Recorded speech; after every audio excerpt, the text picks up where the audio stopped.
সকলোৱে আমাৰ মাতটো শুনিছেনে?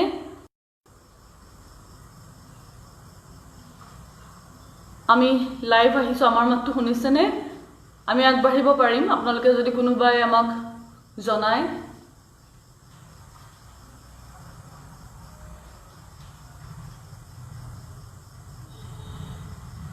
আমাৰ মাতটো আহিছে যদি আমি আগবাঢ়ি স্বাগতম জনাইছে মৃদু মৌচুম বৰাই, মৃদুদাই স্বাগতম জনাইছে আমাক। মাতটো শুনিছেনে আমাৰ?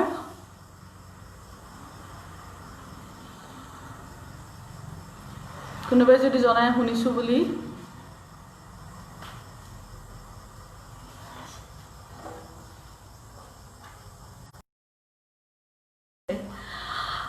নমস্কাৰ, মই দীপজ্যোতি গগৈ। সুৰ সমলয় কলা সংস্থানৰ সকলো পৰিয়ালবৰ্গৰ তৰফৰ পৰা সদৌ অসমবাসী ৰাইজলৈ আমাৰ ফালৰ পৰা সেৱা আৰু শ্ৰদ্ধা নিবেদিছোঁ। যদিও আমি এই মহামাৰী আতংকৰ মাজত আছোঁ, লকডাউন হৈ, কিন্তু আমাৰ এই মানৱ জাতিটো সুখেৰ শান্তিৰে থাকিবৰ বাবে বিভিন্নজনে বিভিন্ন ধৰণে প্ৰয়াস কৰিছে। চিন্ময় সেই ধৰণে এক প্ৰয়াস কৰিছে আৰু তেওঁলোকে আমাৰ এই সুৰ সমলয় কলা সংস্থানৰ যি চিন্তা চৰ্চা, এই বিষয়ে আপোনালোকক জনাবৰ কাৰণে আহ্বান জনালে আৰু আমি আজি আপোনালোকৰ ওচৰলৈ আহিছোঁ। মই প্ৰথমে কৈছিলোঁ, মই দীপজ্যোতি গগৈ, এই সুৰ সমলয় কলা সংস্থানৰ সমন্বয় কোঅৰ্ডিনেটৰ। এজ এ পাৰফৰ্মেন্স পেডাগগ হিচাপে কাম কৰি আছোঁ আৰু এতিয়া মোৰ পিতৃ, এই সুৰ সমলয় কলা সংস্থানৰ যি পৰিচালক, মোৰ পিতৃ শ্ৰীযুত দ্বিজেন গগৈ, তেখেতলৈ আগবঢ়াই দিছোঁ এয়া। নমস্কাৰ, মই দ্বিজেন গগৈ। মই অসমবাসী ৰাইজক ক'ব বিচাৰিছোঁ, ওলগ জনাইছোঁ, মৰম যাচিছোঁ সুৰ সমলয় কলা সংস্থানৰ পৰা। মই ভগৱানৰ ওচৰত প্ৰাৰ্থনা কৰিছোঁ, মানৱ জাতিটো যাতে কৰোণা ভাইৰাছৰ পৰা পৰিত্ৰাণ পায়, সেয়ে মই ভগৱানৰ ওচৰত প্ৰাৰ্থনা কৰিছোঁ। আজি এই লকডাউনৰ মাজতো থাকি ঘৰতে আপোনালোক থাকক, যাতে সকলো কৰোণা ভাইৰাছৰ পৰা বাচক। মই এই লকডাউনৰ সময়ত 2টা থলুৱা লোকবাদ্য নিৰ্মাণ কৰিছোঁ, লগতে 2টা বাদ্য সৃষ্টিও কৰিছোঁ। গতিকে আজি মই কি কৰিম, 2টা থলুৱা লোকবাদ্য বজাম, পৰিৱেশন কৰি নিজে বজাম আৰু মোৰ সহযোগী আছে, তেখেতলোকেও বজাব আৰু 2টা সৃষ্টি বাদ্যও মাজে মাজে বজাম। গতিকে আৰু যিমান পাৰোঁ মই চেষ্টা কৰিছোঁ অসমৰ থলুৱা লোকবাদ্যসমূহ জীয়াই ৰাখিবলৈ। সেয়েহে আমি নতুন প্ৰজন্মক এই থলুৱা লোকবাদ্যসমূহ কেনেকৈ বনাব লাগে, কেনেকৈ বজাব লাগে, এই প্ৰশিক্ষণবিলাক দিছোঁ। ইতিমধ্যে বহুত প্ৰশিক্ষকে এই প্ৰশিক্ষণ লৈ নিজ গৃহলৈ গৈ আকৌ তেওঁলোকে নতুন উদ্যোগ গঢ়ি তুলিছে। মই বৰ আনন্দিত হৈছোঁ। গতিকে মই যিমান পাৰোঁ চেষ্টা কৰিছোঁ নতুন প্ৰজন্মক এই পুৰণি বাদ্যসমূহ চিনাকি কৰি দিবলৈ। গতিকে আহকচোন, আমি প্ৰথম এখন টোকাৰী বহি ল'ম।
যেহেতু আমাৰ বিষয় আমি বাছি লৈছিলো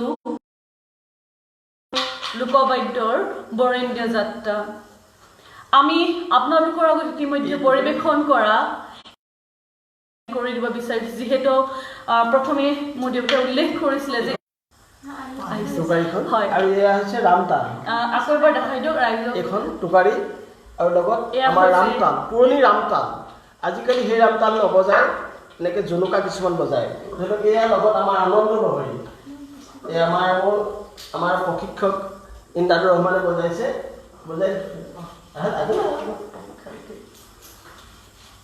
এইটো আনন্দ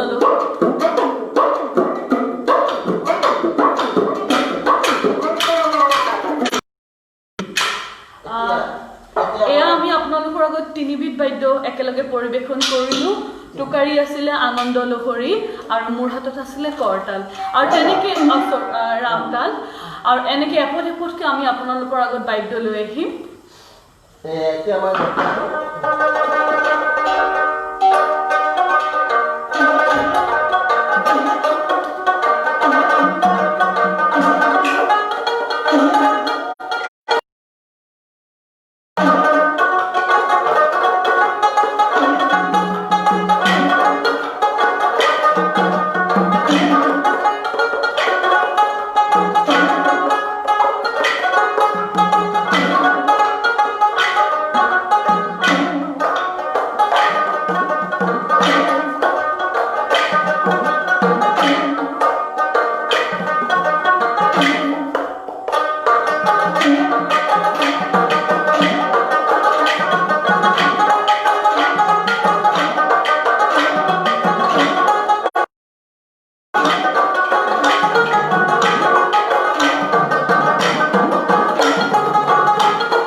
আমি আগৰ দুটা খণ্ডতকৈ ইয়াক অলপ গৱেষণা কৰা হয় বাদ্যটো কেনেকৈ উন্নত মানৰ কৰিব পাৰি গতিকে সেই বাদ্যটো উন্নত মানৰ কৰিবলৈ চাওঁতে আমি অলপ পৰিৱৰ্তন কৰিছোঁ আৰু পৰিৱৰ্তন নিশ্চয় অকণ মাতটো ভাল যেন লাগিছে অকণ ভাল লাগিছে গতিকে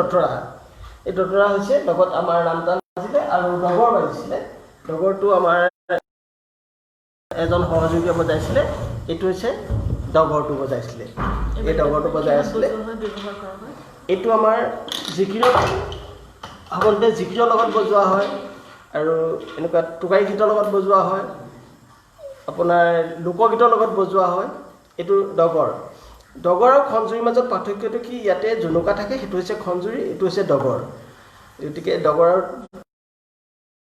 পাৰ্থক্য আমি এতিয়া ডগৰো বজাইছিলোঁ যিটো জিকিৰৰ লগতো বজাইছোঁ দতৰাৰ লগতো বজাইছোঁ হয় আমি কথা পাতি যাম বাদ্য বজাই যাম তাৰ মাজতে মই আকৌ আপোনালোকৰ ওচৰলৈ আহিছোঁ সুৰ সমলয় কলা সংস্থানৰ বিষয়ে ক'বলৈ সুৰ সমলয় কলা সংস্থান এটা নতুন চিন্তা নতুন প্ৰয়াস নতুনকৈ জন্ম হৈছে 1990 চনতে সুৰ সমলয় কলা সংস্থান জন্ম হৈছে মোৰ দেউতা গগৈ লোকবাদ্য শিল্পী তেখেতে সৰুৰ পৰা লোকবাদ্যৰ লগত জড়িত হৈ আহিছে আৰু লোকবাদ্য বনাই আহিছে কিন্তু মই আৰু মই নিজেও সৰুৰ পৰা এই লোকবাদ্যৰ লগত জড়িত আছিলোঁ, লোক সংস্কৃতিৰ লগত জড়িত হৈ আছোঁ। কিন্তু যেতিয়া মই উচ্চ শিক্ষা গ্ৰহণ কৰিলোঁ তেজপুৰ বিশ্ববিদ্যালয় অধ্যয়ন বিভাগৰ পৰা আৰু ইউনিভাৰ্চিটি অফ হায়দৰাবাদৰ থিয়েটাৰ্ছ ডিপাৰ্টমেণ্টৰ পৰা, তেতিয়া লাহে লাহে কথাবোৰ চিন্তা কৰিবলৈ আৰম্ভ কৰিলোঁ যে আমাৰ নিজৰ ওচৰতে বহুতো সম্পদ আছে আৰু যিহেতু মোৰ ঘৰতেই এই সম্পদবোৰ আছে, এই সম্পদবোৰ আমি কেনেকৈ জীয়াই ৰাখিম? আমি অকল বজালেওতো নহ'ব, বিহুত বজালেও নহ'ব বা আমাৰ লোকসংগীতৰ লগত ব্যৱহাৰ কৰিলেও নহ'ব। এই সম্পদবোৰ আমি কেনেকৈ জীয়াই ৰাখিম তাকে আকৌ নতুনকৈ চিন্তা ধাৰণা কৰিলোঁ। আৰু এই চিন্তা ধাৰণা কৰা তাৰ ফল হৈছে ইয়াক পদ্ধতিগতভাৱে শিকোৱা, পদ্ধতিগতভাৱে বজাবলৈ আৰু বনাবলৈ শিকোৱা। আৰু এই সুৰ সমলয় কলা সংস্থানত 4টা বিভাগত আমি কাম কৰোঁ। এটা বিভাগত হৈছে এই বাদ্যযন্ত্ৰসমূহ নিৰ্মাণ কৰা হয়, তাত কমেও 15-20 জন মানুহে বাদ্যযন্ত্ৰ নিৰ্মাণ কৰে। আৰু এটা বিভাগত আমি কাম কৰি আছোঁ, সেইটো হৈছে বাদ্যযন্ত্ৰসমূহ আমি পৰিৱেশন কৰোঁ। বাদ্যযন্ত্ৰ বনালেও নহ'ব, সেই পৰিৱেশন কৰোঁ। সেয়া সমন্বয় গোষ্ঠী নামে এটা গোষ্ঠী আছে।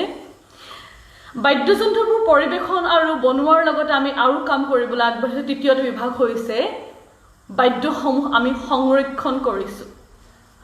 ভগৱানৰ কৃপাত আৰু ৰাইজৰ আশীৰ্বাদত অসমৰ প্ৰথমটো চাগে অহা বছৰলৈ লোকবাদ্য এটা সংগ্ৰহালয় আমি আৰম্ভ কৰিম, আমি আপোনালোকৰ মাজলৈ লৈ আহিম।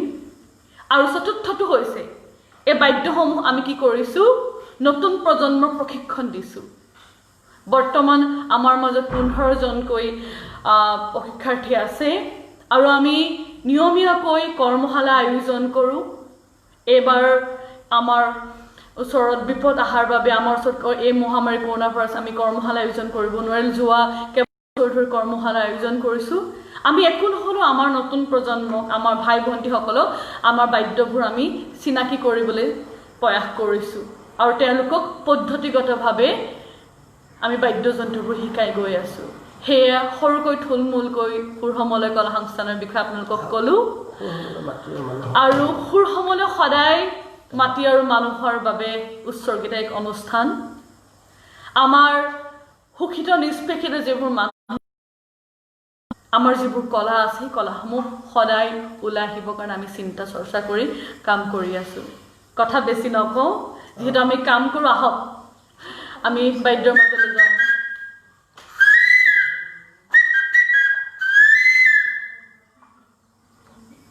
এইটো মাটি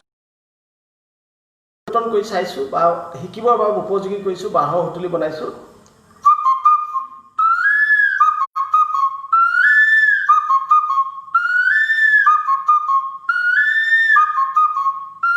এইটো বাঁহৰ নিৰ্মাণ কৰিছোঁ, মই 1980 চনতে বনাইছোঁ। ইয়াক এটা শিকিবৰ বাবে উপযোগী কৰিছোঁ আৰু কেতেকী মাতটো মাতিছে। এইটো মাটিৰ সুতুলি আছে।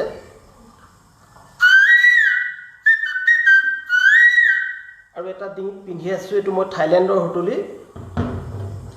এই থাইলেণ্ডৰ সুতুলিটো মই এতিয়া অলপ বজাই দেখাইছোঁ। ইয়াত ফুটা খালীত এইটো মাটিয়ে বনাইছে, নিৰ্মাণ কৰিছে।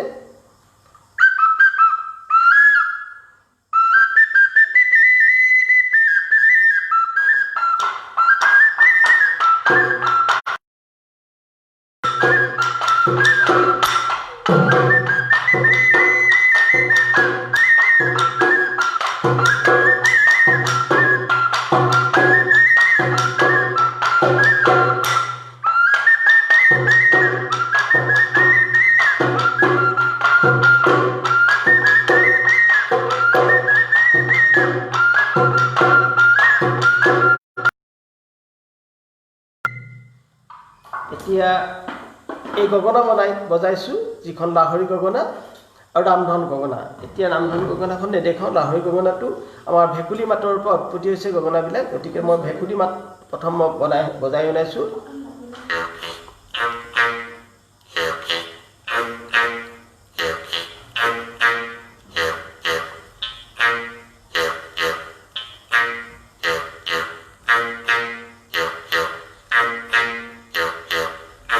মতা ভেকুলীটোৱে মাতিলে এইফালে মাইকী ভেকুলীটোৱে মাতে এইটো লাহে লাহে আহি বিহুলীৰ গগনাখন আহিলে এখন বিহুৰ গগনা বজাই দিছোঁ মই প্ৰথমে বিহুৰ গগনাখন বজাই লওঁ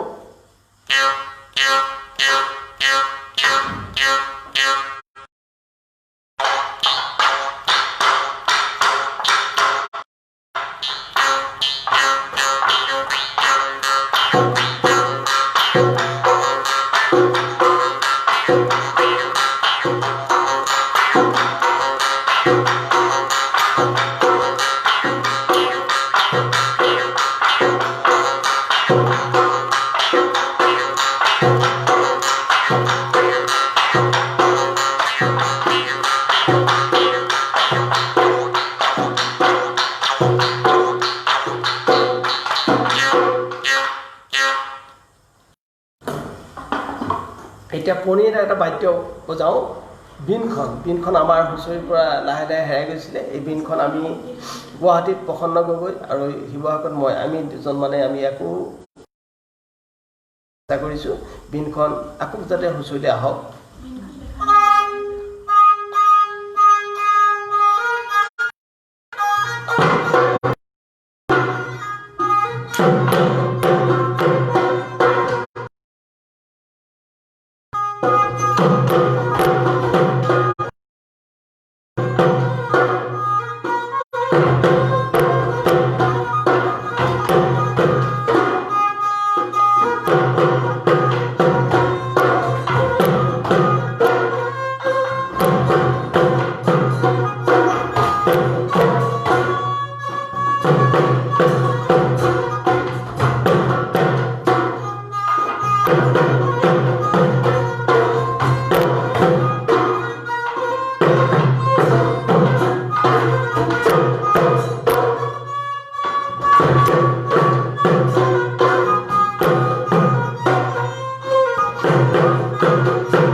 ৰাইজে বহুতো কমেণ্ট দি আছে আমি পঢ়িব পৰা নাই মই এবাৰ কমেণ্টবোৰ পঢ়ি দিছোঁ বৰাই হয় বাবুল দাসে কক কৈছে শুনিছে ৰুবুল মহন্ত অভিনন্দন জনাইছে ৰঞ্জিত বৰাই য়েছ কৈছে তেখেতে পৰি মহন্ত আমি ৰৈ আছোঁ চাবলৈ আমি সুন্দৰ শিখাজ্যোতি গগৈ কৈছে অনুপম গগৈ যাব পৰা নাই মই অকণমান দেৰি কমেণ্টকেইটা চাই লৈছোঁ ভাল লাগিছে অনুষ্ঠানটো পৰি মহন্তই কৈছে খুব ভাল লাগিছে ব্যতিক্ৰমী অনুষ্ঠান ৰাইজে চাই আছে বুলি গম পাইছোঁ আমি পেপা আমাৰ বিভিন্ন ধৰণৰ পেপা আছে যেহেতু প্ৰতি জনগোষ্ঠীয়ে বা দেউৰীসকলৰ বেলেগ পেপা মিচিং উজনি অসমৰ নামনি অসমৰ বিশেষকৈ নগাঁৱৰ পেপাটো 3টা ফুটা আপোনাৰ উজনি অসমৰ পেপাটোত 4টা ফুটা আকৌ ৰহাৰ পেপাটোত 6টা ফুটা লালুং পেপাটো লালুং আৰু আপোনাৰ তিৱাসকলৰ পেপাটো গতিকে এই জুৰীয়া পেপাটো বজাইছোঁ এবাৰ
এতিয়া আমি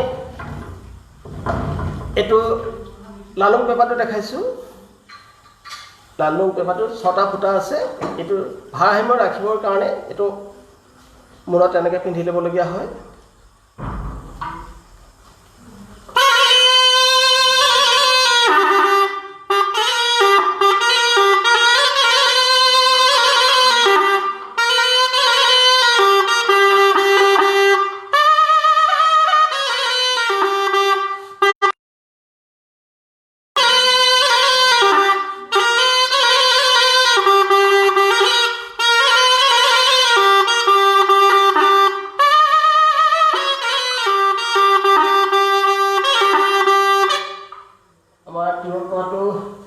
আমাৰ ইন্দ্ৰাদু ৰহমানে বজাব।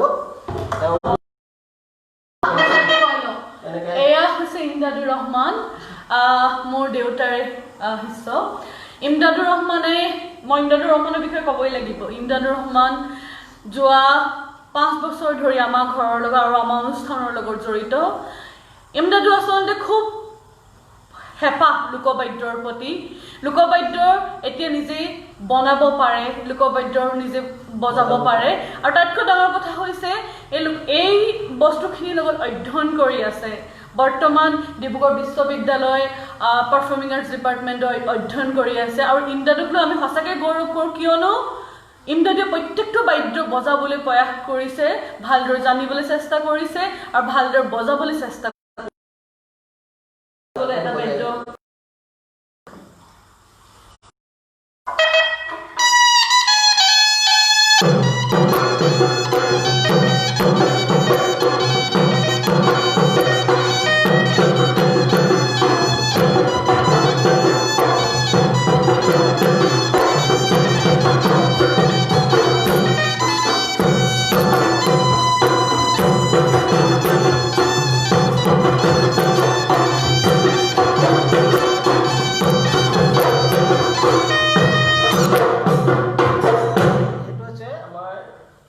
পেপাৰ বজালে। এতিয়া আমাৰ এটা পেপাৰ মই কৈছোঁ, বিভিন্ন ধৰণৰ পেপাৰ আছে। আগতে বিয়ানাম গোৱা মতে গোটেই বিয়ানাম বজাব পৰাকৈ মই ছাগলী শিঙৰ পেপাৰ বনাইছোঁ। বিয়ানাম বজাব পাৰে ছাগলী শিঙৰ পেপাৰ বনাইছোঁ। বিয়ানাম এটা বজাইছে।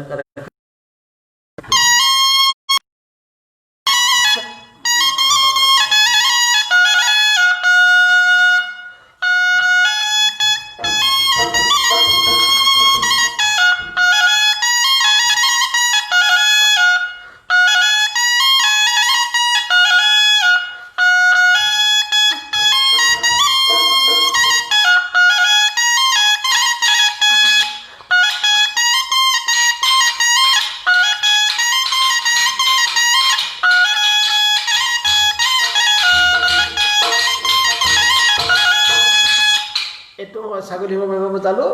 এতিয়া এটা গৰু শিঙৰ পেপাৰ। এই পেপাৰটোত আমাৰ আগতে মই নিজে সৰু হৈ থাকোঁতে দেখিছিলোঁ যে হবহোৱা নামতো পেপাৰ বজাইছিলে। যেতিয়া মৰা সকামত মানে এইটো হবহোৱা সবাহত পেপাৰ বজাইছিলে, তেতিয়া এনেকুৱা ধৰণে বজাইছিলে। এ মন ভাই শংকৰতে দিলাহি বোলো মন ভাই শংকৰতে দিলাহি। পেপাৰটো সেয়াৰ পৰা উলিয়াই পিনি বজাইছিলে।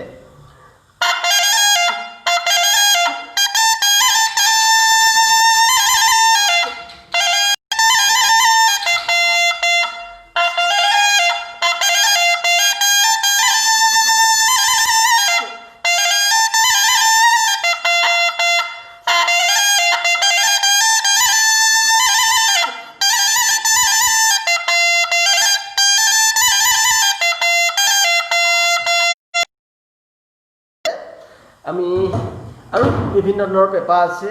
তাৰ উপৰি আমি জাতিলাও পেপাৰ বনাইছোঁ, ধৰি লওক বেলেগ বেলেগ পেপাৰ বনাইছোঁ, মেথনৰ পেপাৰ বনাইছোঁ। গোটেই সকলো পেপাৰ এতিয়া বজাবলৈ সময় নাই। গতিকে আমি এতিয়া জেংটংটো আমাৰ পুৰণি এটা বাদ্য, আমাৰ হুঁচৰি খণ্ডটোত এই জেংটংটো বজাইছিলে। জেংটং ধুটংটো আছে, জেংটং বাদ্য এইটো এটা।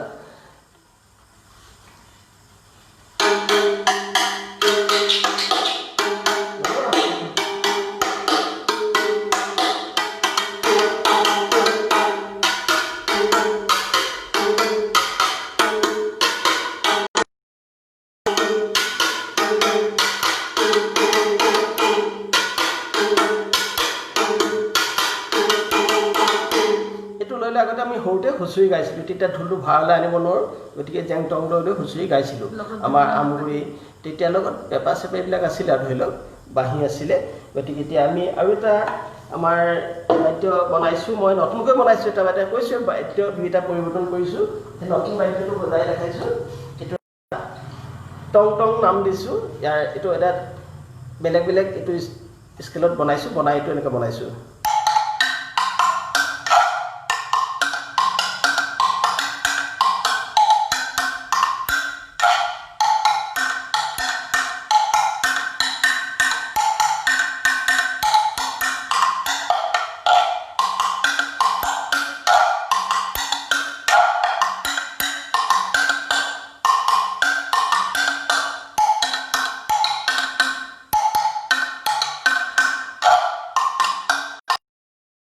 এনেকৈ দুইটা নতুন বাদ্য বনাইছোঁ গতিকে বাদ্যবিলাক সকলোবিলাক দেখাবলৈতো সময়টো অসম্ভৱ গতিকে আমাৰ কিমানফালে আমি আহোঁ কিমান সময় হৈছে 28 শেষৰফালে আমি এটা আমাৰ হাতত আৰু সময় আছে আমি কম আছে আৰু দুটা বাদ্য অকণমান বজাম শেষত আমাৰ বাঁহীটো অলপ বজাইছোঁ মই বাঁহীটো এটা মোৰ প্ৰিয় বাদ্য অৱশ্যে মই ভালকৈ বজাব নোৱাৰিলোঁ এতিয়া বাঁহী আমি বনাওঁ সকলো ধৰণৰ বাঁহী বনাওঁ বাঁহী ভগৱানৰ বাঁহীটো অলপ পৰিৱৰ্তন কৰিছোঁ এইটো কিবা ভুল কৰিছোঁ নাজানো এজনে বজোৱা বাঁহীটো 2জন 3জন 4জন 6জন আহি আহি আমি 16 ফুট বাঁহী বনাইছোঁ গতিকে 7জন মানুহ একেলগে বজাব পৰা এনেধৰণৰ পৰিৱৰ্তন বাঁহীবিলাক কৰিছোঁ গতিকে এইটো বাঁহী বজাই অলপ দেখাইছোঁ ভালকৈ নাজানো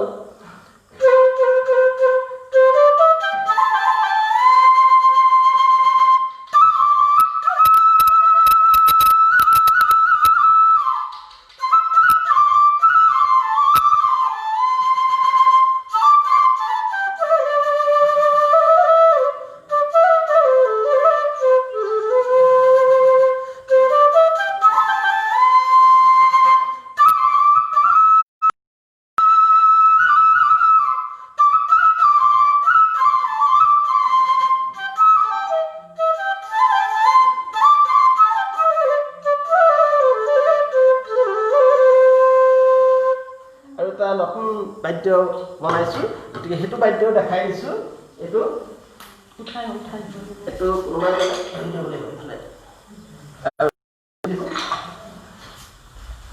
এইটো এটা ষ্টেণ্ডত ল'লে ভাল হয় গতিকে মই অলপ বজাই দেখাইছোঁ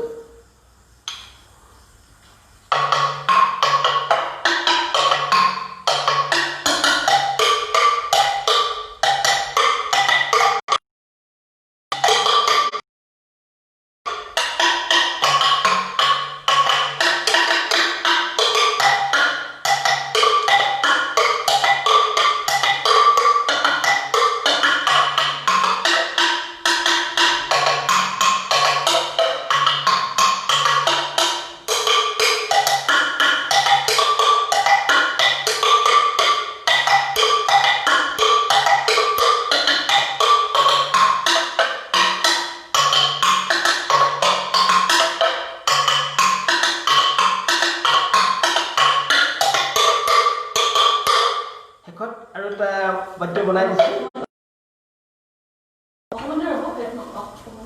অকণমান বজাই দেখাইছোঁ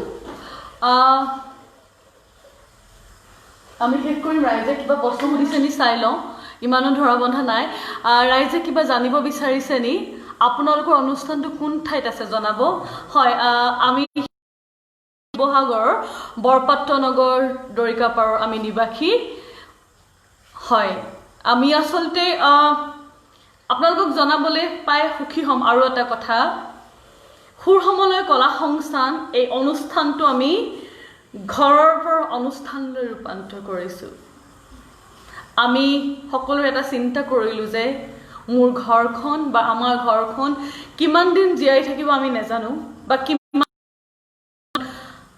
কি ধৰণে থাকিব কিন্তু আমাৰ সকলোৰে প্ৰয়াস হ'ল এতিয়া ঘৰখন অনুষ্ঠানলৈ পৰিৱৰ্তন কৰাটো আৰু এই অনুষ্ঠানটো আছে শিৱসাগৰৰ বৰপাত্ৰ নগৰ দৰিকাপাৰত আৰু কিবা আপোনালোকে জানিব বিচাৰিছে আমি সামৰিবলৈ যাম যিহেতু আমাৰ হাতত আধা ঘণ্টা সময় হৈছিলে আৰু বা এটা বৰগীত হয় বৰগীত বিচাৰিছে আমাৰ ওচৰত আছে আমাৰ ইমদাদুৰ ৰহমানে খুব সুন্দৰকৈ বৰগীত গাব জানে আহা ইমদাদুৰ ৰহমান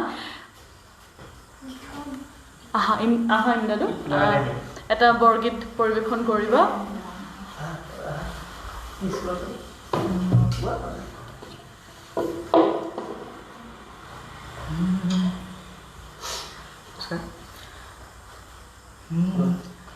বালে কো গু পালে কো ৰে কি আসলে বগীটো বহি গাব লাগে আমাৰ এতিয়া আৰু অলপ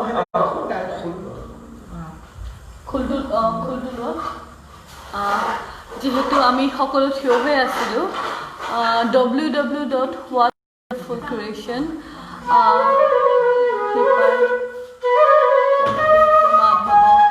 হয় গাব ইমদাদুৰ ৰহমানে আকৌ বৰগীতটো গাব তেখেতে থিয় হৈ গাব বেয়া পাইছে তেখেতে বহি গাম বুলি ভাবিছে আহিছে তেখেত আপোনালোকৰ ওচৰলৈ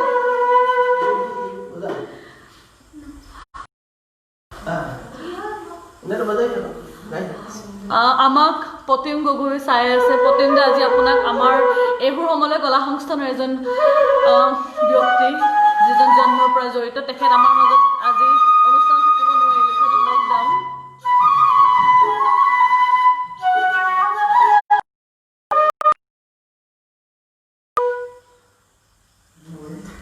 আহিম দাদু বহি যাব অকণ আগলৈ একো নাই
যিহেতু অভ্যাস আজি কৰি অহা নাই সকলোকে নমস্কাৰ জনাইছে প্ৰাঞ্জল চেতিয়াই নমস্কাৰ আপোনালৈ আৰু ৰাইজে কিবা জানিব বিচাৰিছে নেকি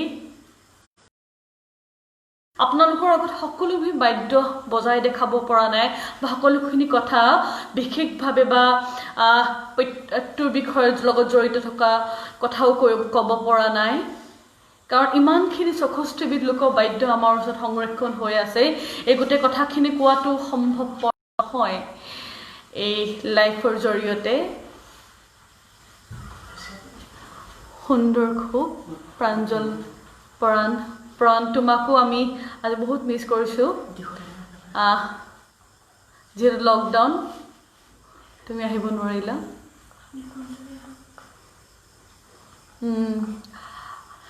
আমি অনুষ্ঠানৰ শেষৰ ফাললৈ আহিছোঁ যিটো অসমৰ থলুৱা লোকবাদ্যৰ এই সমাহাৰ সুৰসমলে কলা সংস্থান আৰু মোৰ দেউতাই কেইবাবিধো বাদ্য নিজেই সৃষ্টি কৰিছে আৰু তাৰে এবিধ সৃষ্টি হৈছে এয়া 16 ফুট দীঘল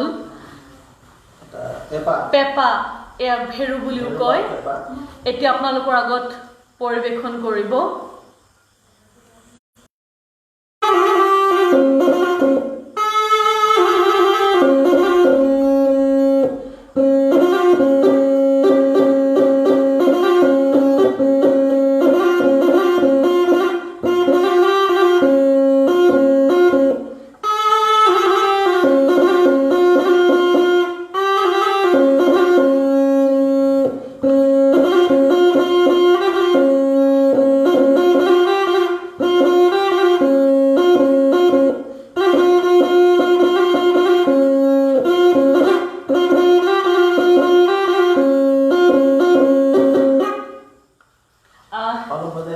আপোনালোকৰ লগত পৰিৱেশন কৰি দেখালে বাঁহৰ পেঁপা আৰু সেয়া ভেৰু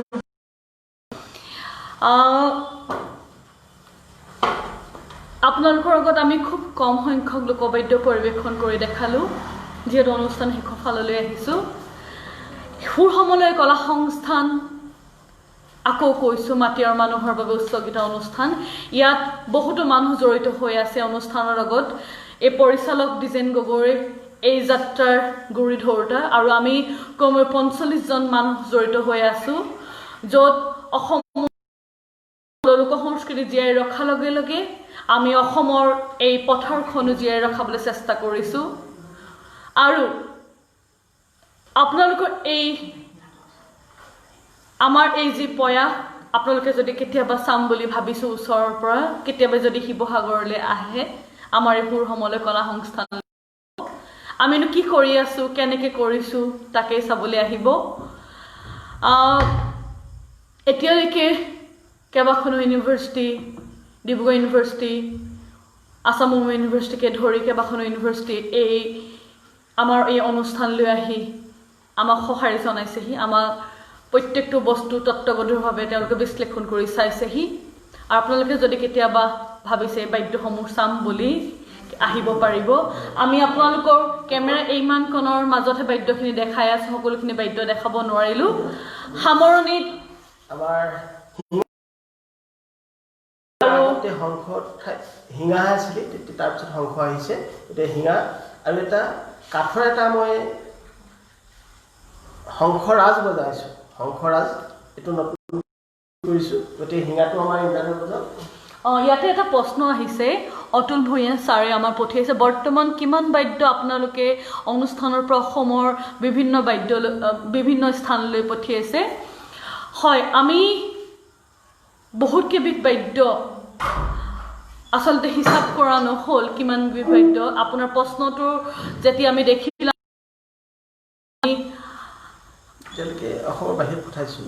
আমি কেইবাবিধো বাদ্য পঠিয়াইছোঁ যেতিয়া আমাৰ অসমবাসীয়ে বা অসমৰ বাহিৰৰ যিসকল লোক এই বাদ্যৰ প্ৰতি আগ্ৰহী বা অসমবাসী যেতিয়া বাহিৰত আছে তেওঁলোকে বিহু উদযাপন কৰিবলৈ বা বাদ্যসমূহ সংগ্ৰহ কৰি আমাৰ পৰা ক্ৰয় কৰি নিয়ে কিমানবিধ ক'বলৈ অকণমান অসুবিধা হ'ব কিন্তু বহুত সংখ্যক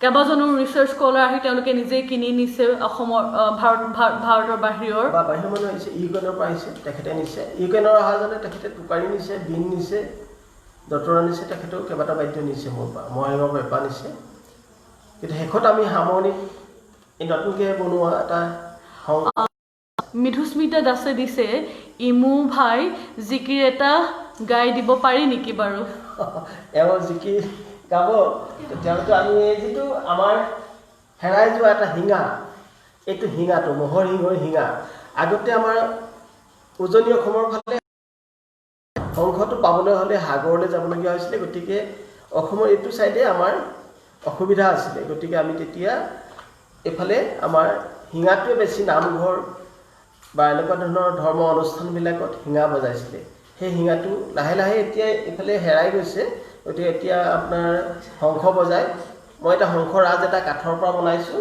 এইটো আপোনাৰ প্ৰায় এইটো 4 ফুট এটা দৈৰ্ঘ্যৰ এটা শংখৰাজ আৰু শিঙাটো এওঁ বজাব মই শংখৰাজটো একেলগে বজাই দেখাইছোঁ দুইটা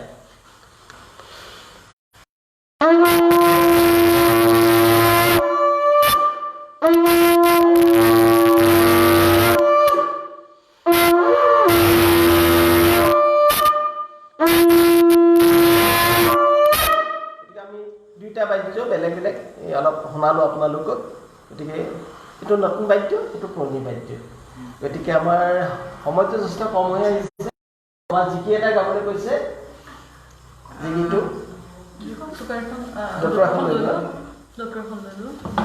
মই নামটা বুজাই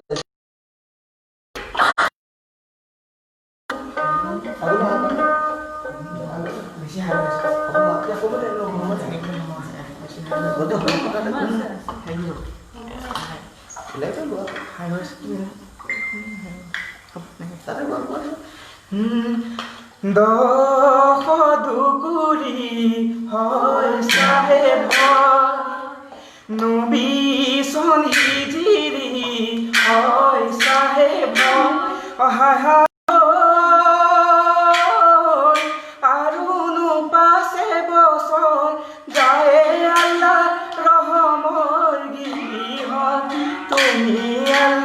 সাহেব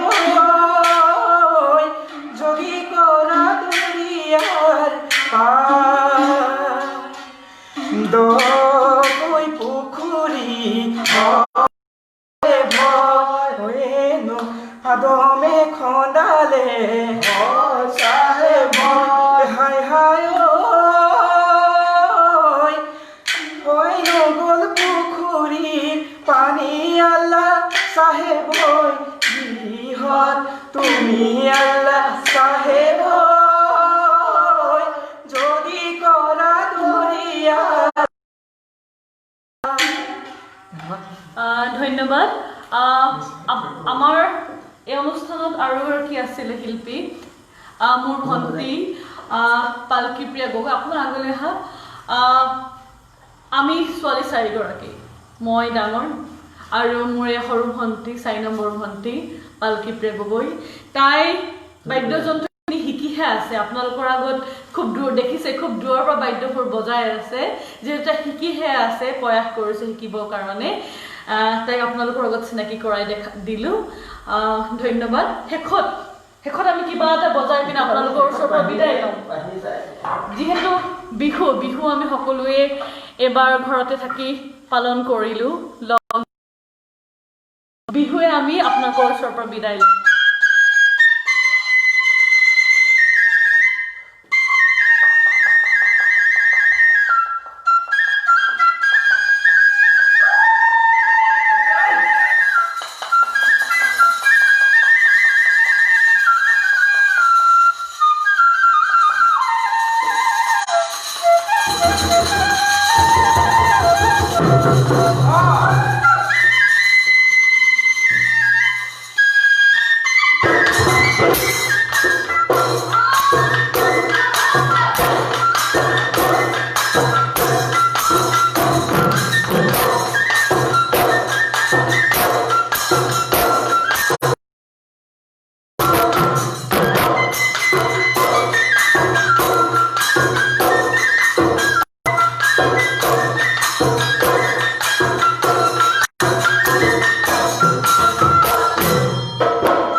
শেষত সকলোলৈকে সেৱা আৰু নমস্কাৰ জনাই আপোনালোকৰ ওচৰৰ পৰা বিদায় মাগিছোঁ আকৌ কেতিয়াবা আমি লগ পাম ধন্যবাদ